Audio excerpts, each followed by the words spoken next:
Hi friends, welcome back to our channel. ఈరోజు నేను మా ఊరి కడప ఎర్రకారం ఎలా చేయాలో చూపిస్తానండి. అంతకంటే ముందుగా మీరు కనుక మన ఛానల్ని ఫస్ట్ టైం చూస్తున్నట్టయితే ప్లీజ్ మన ఛానల్ని సబ్స్క్రైబ్ చేసుకోండి. పక్కన బెల్ ఐకాన్ ప్రెస్ చేయడం అసలు మర్చిపోకండి. ఇక్కడ నేను ఆనియన్స్ 2 బిగ్ సైజ్ ఆనియన్స్ తీసుకున్నాను. వాటిని ఇలా పెద్ద పెద్ద ముక్కలుగా కట్ చేసుకొని పెట్టుకోవాలి.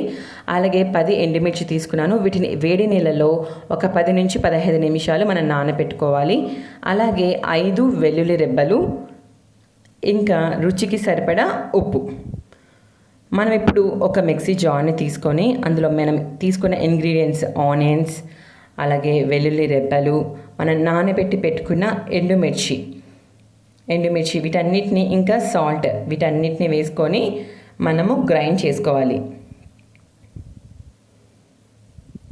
చూసారా, ఇలా గ్రైండ్ చేసుకోవాలి. మనం నానబెట్టుకోవడం వల్ల ఎండుమిరపకాయలు మనకు ఈ కారం అనేది మంచి కలర్లో వస్తుంది. చూసారా ఎంత బాగుందో. అంతే అండి, ఎంతో ఈజీగా ప్రిపేర్ చేసుకునే కడప ఎర్రకారం. ఇది దోశల్లోకి, ఇడ్లీలోకి చాలా బాగుంటుంది. మీరు కూడా ఒకసారి ట్రై చేసి ఎలా వచ్చిందో నాకు కామెంట్లో తెలియచేయండి. Thank you.